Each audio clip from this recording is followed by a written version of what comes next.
With Oklahoma State coming to town. Obviously, a really, really good football team. Played extremely well this year. All three sides of the ball, very talented, experienced football team.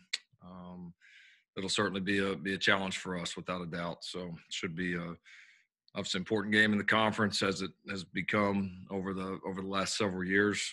This year certainly no different, and should be obviously a lot of fun here. Norman, Saturday night.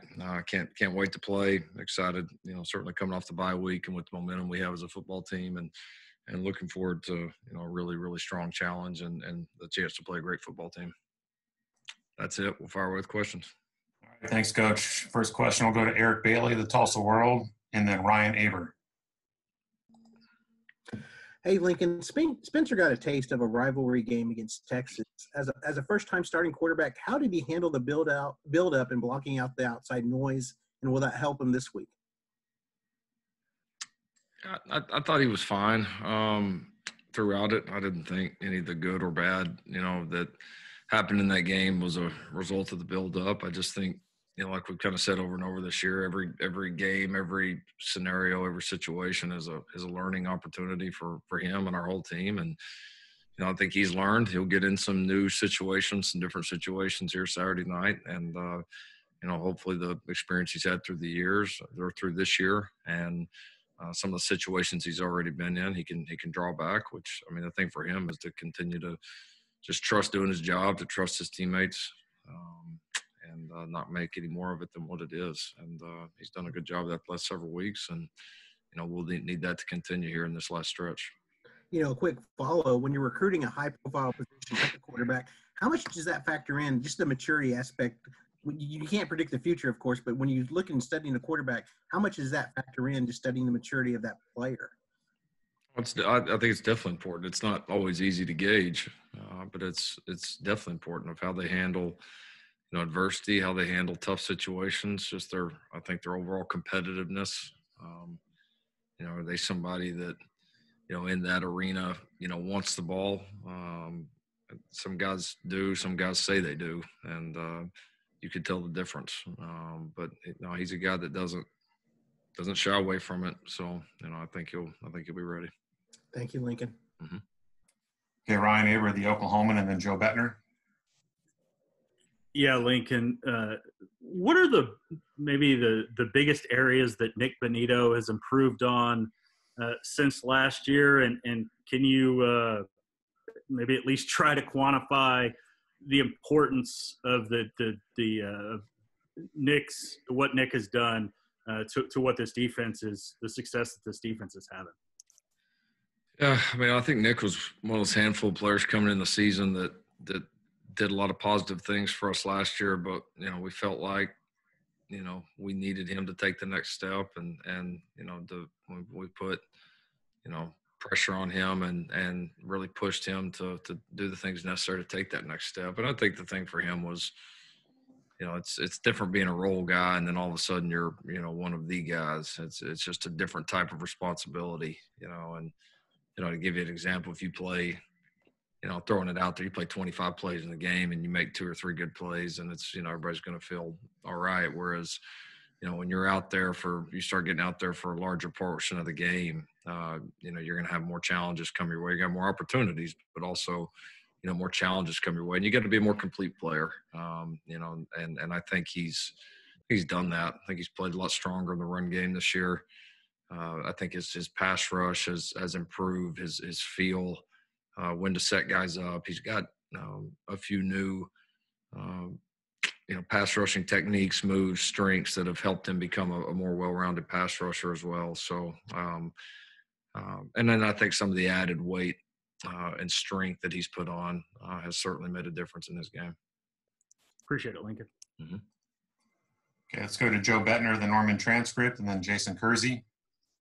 Hey, Lincoln, you talked about just the challenges OSU presents, and, with guys like Chuba Hubbard, Tylan Wallace, assuming, Tylan's good to go. But can you articulate as a coach how difficult it is to game plan for what this OSU team presents as far as just kind of the options that they have, and if that adds anything to your defense as far as motivation in a big rivalry game where, they've got to go up against 2 of the better players in the Big 12? Yeah, no, I'd say three of the better players, skill wise. I mean, those guys are all really, really good players. They're all dynamic. I think where they present problems is just those three guys can all win. And, the only way you can, get a lot of people around all of them is to have 13 or 14 players out there. And I don't think they're going to let us do that. So, I mean, it's tough. It's a tough matchup. I mean, Tylen coming back is obviously one of the best receivers in the country. Chuba making the decision to come back is absolutely one of the best running backs in the country, and then we've seen, the talent that Spencer Sanders is and how he's grown and matured and made a lot of big plays and big games for them. So that trio is as talented and as good as anybody in the country. It'll be a big challenge for us. I mean, and they not atypical of this game, but no, there's certainly a lot of challenges, and eventually you're going to get in one-on-one situations with all three of them at some point during the game, and you got to be able to win those, and that's a situation that they put you in. Thanks, Lincoln. Mm-hmm. Jason Kersey of The Athletic, and then Cliff Brunt. Hey, Lincoln, I know that you never go into a series expecting to punt, but in a game against a really good defense and a game where field position could be important, how important could Reeves Munchau be in this game, and how have you felt like he's played this year generally? Yeah, I mean, I hope it's not too important, but no, I certainly understand the question. Yeah, no, it certainly could be. I mean, you're playing a quality defense, or they do a good job, and so. Yeah, no, I think it'll be important. Yeah, Reeves has had some games where he hadn't had to be too busy. He's had against a couple of games where we've had to use him a little bit more. Yeah, I think his good punts have been better than what he was last year. He's stronger. I think just as we watch the number of punts we watched throughout the year, I think he's hitting the ball overall better. He's had a couple ones that got just away from him where, last year he got a couple big rolls on those, and the average was maybe even a little bit better. I honestly think he's hit the ball better this year, and done a better job of, locating the football where we want him to locate it. So I think he's improved. And then, the fact that he's done this in a lot of big games and big atmospheres and big moments is certainly a plus for us in this game. Thanks, Lincoln. Mm-hmm. Cliff Brunt, AP, and then Bob Prisbillo. Yeah, Coach, what stands out most to you about how Oklahoma State has evolved defensively over the last couple of years? Yeah, I mean, they obviously went with a very different kind of mindset when they brought the new coordinator in a few years ago, and you can see, I mean, it's you could tell it's year three with those guys, and it's funny even over the years, we're playing the same players. I mean, just about. I mean, there's very few new faces even from the first year that we went against those guys. So you've got a lot of guys that are good football players, and they've grown in the system. And I think the biggest thing you see is they just they look like it's year three. I mean, they're not making mistakes. They're on the same page. And they've got a very experienced and very talented group, that's been able to stay, at least from not from being in the middle of it, but looks like that group's been able to stay relatively healthy, because you turn on game film after game film year after year, and it's all the same numbers out there. So they're a really good defense. They've gotten better, tribute to the coaching staff and the players there. And they've obviously had a really, really, tremendous year so far. That's good. Let's go to Bob Prisbillo with Sooner Scoop, and then John Hoover. Lincoln, going back to the second quarter versus Texas, when you decided to sit Spencer, were you worried that he was going to lose any confidence or mope around? Like, what had you so confident that he was going to use that in a positive way? No, I wasn't worried about that. I mean, I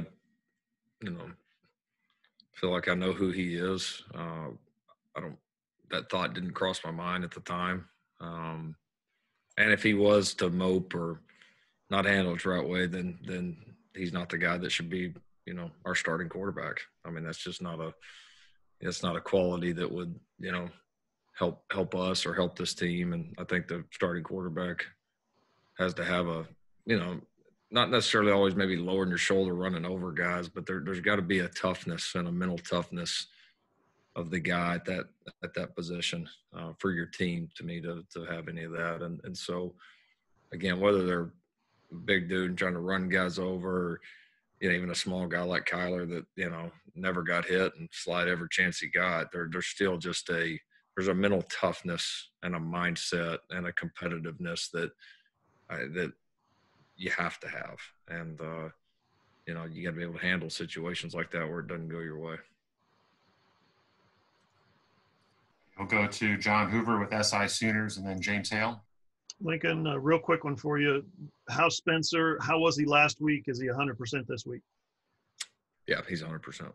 Okay, so what I want to ask is about it as a team, or maybe even individually. How much do you still refer back to the early parts of the season, in your self-scouting, specifically some of the, teaching moments against Kansas State, Iowa State, and whatnot? You've always been a guy that emphasizes positives. What I'm wondering is if the last few wins, do you still have to remind guys, hey, things can go sideways. Here's what you did previously. I mean, I think we just call it for what it is here. I mean, I've never been the guy that's going to stand up in front of the media and heavily criticize a player, this or that. That doesn't happen now. In our practices and our meetings, sometimes a little bit different story.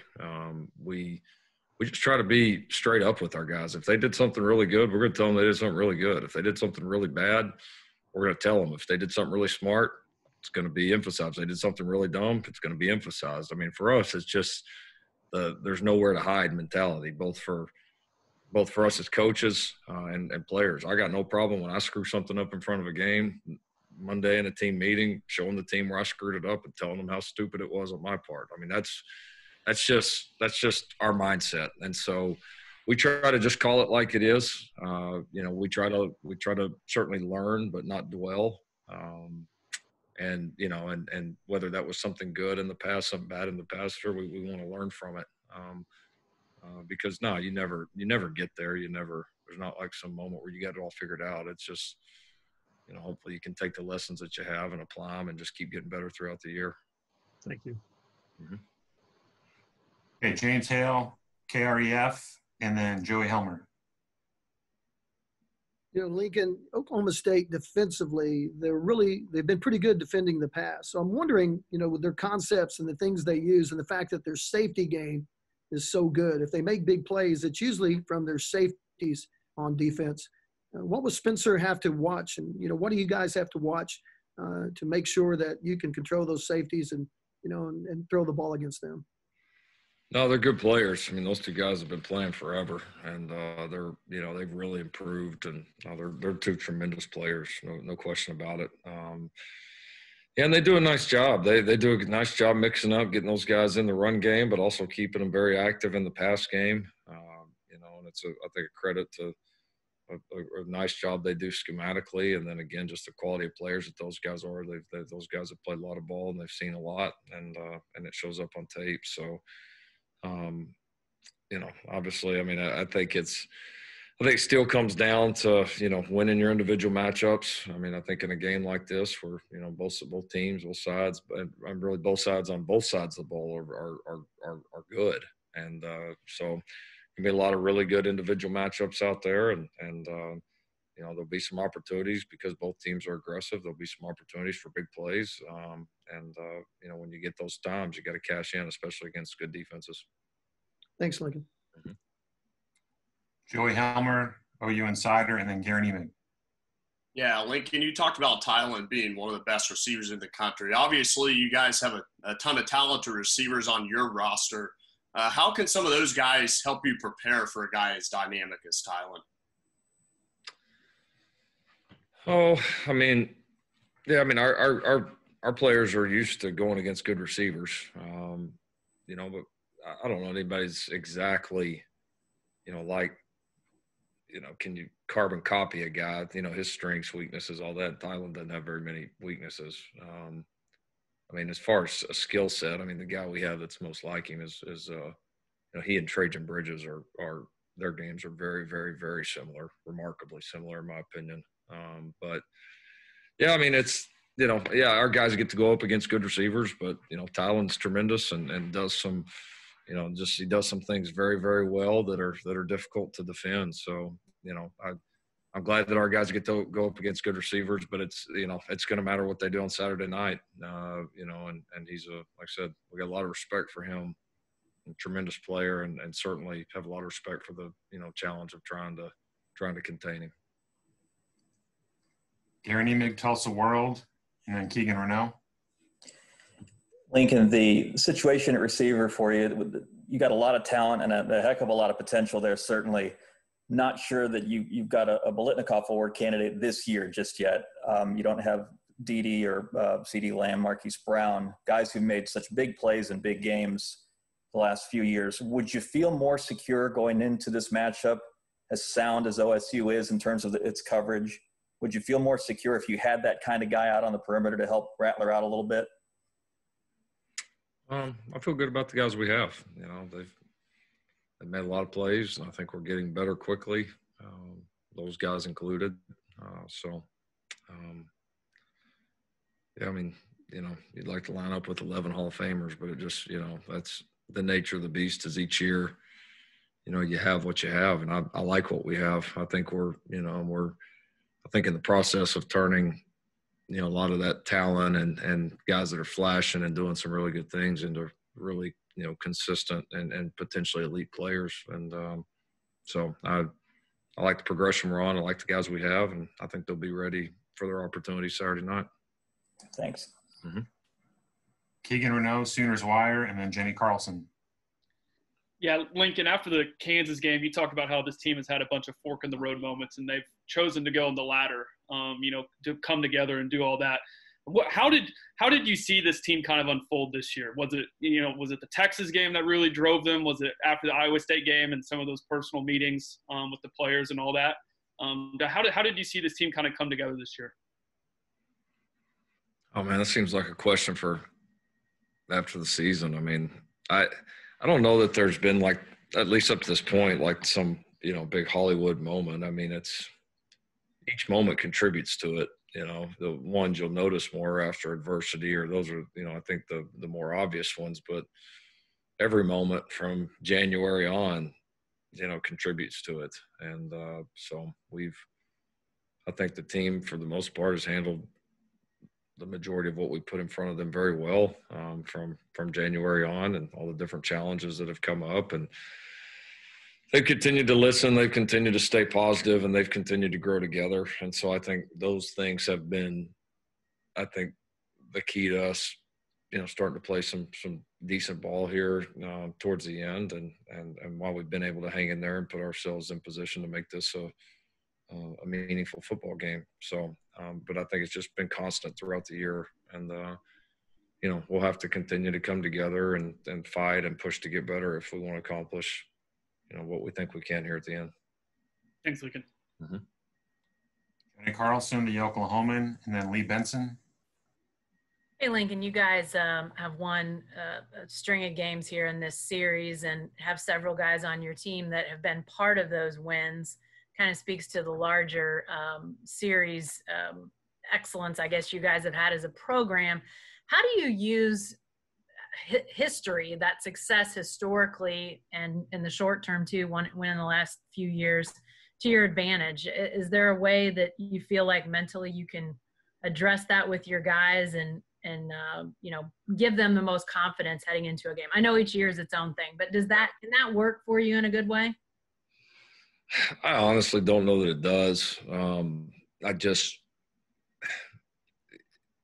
The games are so different, you know, and the matchups are so different, and there's different, you know, there's been different coaches, different coordinators, different guys at key positions. I mean, you know, there's just so much that changes year to year that, I mean, certainly, I guess if you sat there and you had to choose, do I want more guys on my roster that have had experience winning this game versus losing? Of course that, but I don't.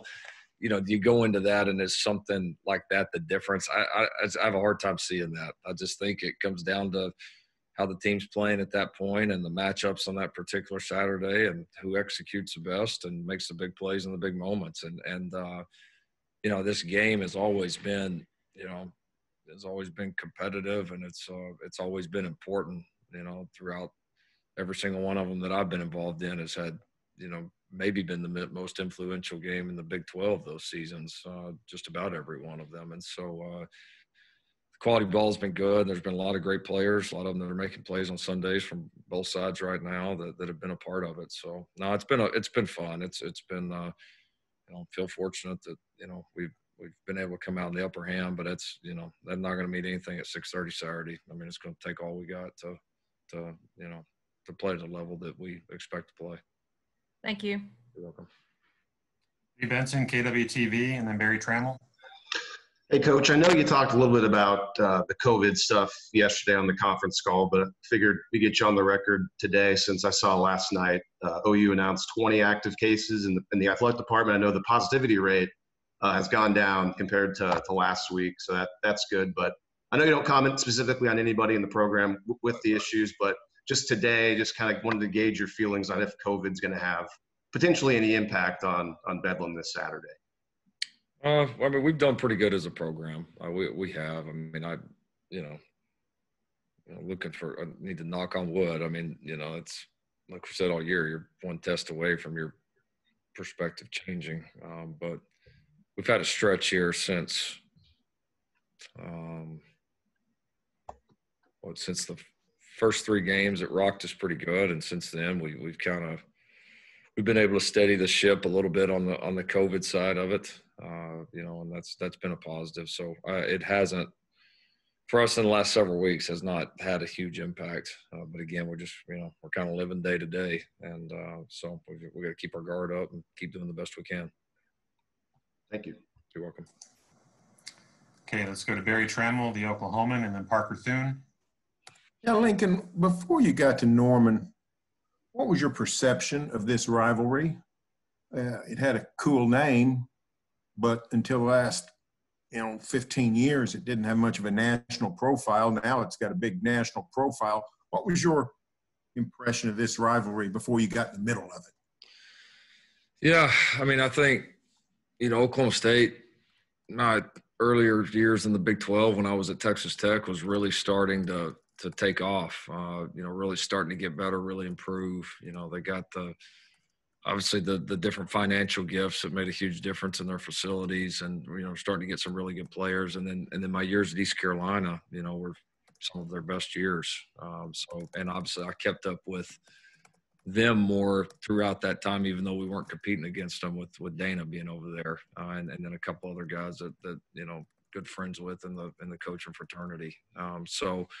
Yeah, I think as far as the rivalry itself, I think, obviously studied it, watched it all those years that I was in the Big 12, and you could see, I mean, you obviously knew the power that OU was, and you could see that Oklahoma State was really up and coming. And then, got to watch some great games there through the years while I was at East Carolina. So I honestly, to be completely honest, before that, my sense of the rivalry, I wouldn't have been a great judge on that. That wasn't anything I really paid attention to, but you could tell it was really starting to heat up and become, again, a more important game on the national scene and on the Big 12 scene in my earlier years, and that just continued before I got here. Thanks, Lincoln. You're welcome. Parker Thune with SI Sooners, and then Chris Becker. Yeah, Coach, your defensive front has just been so strong, especially over the last 3 games, but they're obviously facing quite a challenge going up against one of the best running backs in college football in Chuba Hubbard. How confident are you and your guys to be able to contain Chuba on Saturday night? Oh, it's going to be a challenge. I mean, because you can stop him 5 times in a row, and then with this speed and combination of speed and power, he can pop one and make you forget about those 5 or 6 stops pretty quick. So no, he's a tremendous player. He's got a great feel for the run game, great patience, and then just kind of knows when to go, and has a real gift for separating from people, and is incredibly consistent. So he's a big time challenge for us. I mean, we have played well there, but this guy's as good as anybody who play in college football. And final question today from Chris Becker of the Ocali. Hey, Lincoln. I want to talk about Spencer Sanders a little bit. Having a guy who can run the ball, pass the ball, and make plays himself, how hard is that to contain, in a college football game? Yeah, really difficult. It's one of the toughest things to defend. Because you've heard defensive coordinators say it forever. You can cover down perfect. You can have everything right, and the guy can extend plays and either beat you with his feet or get into scramble situations, and it's tough. And a guy's athletic as Spencer, it's even if you assign somebody to him, it's he's still tough to handle even one-on-one because of how gifted an athlete he is. So. No, he's a tremendous player. He poses a lot of problems for you defensively, and obviously doing a great job of it this year for them.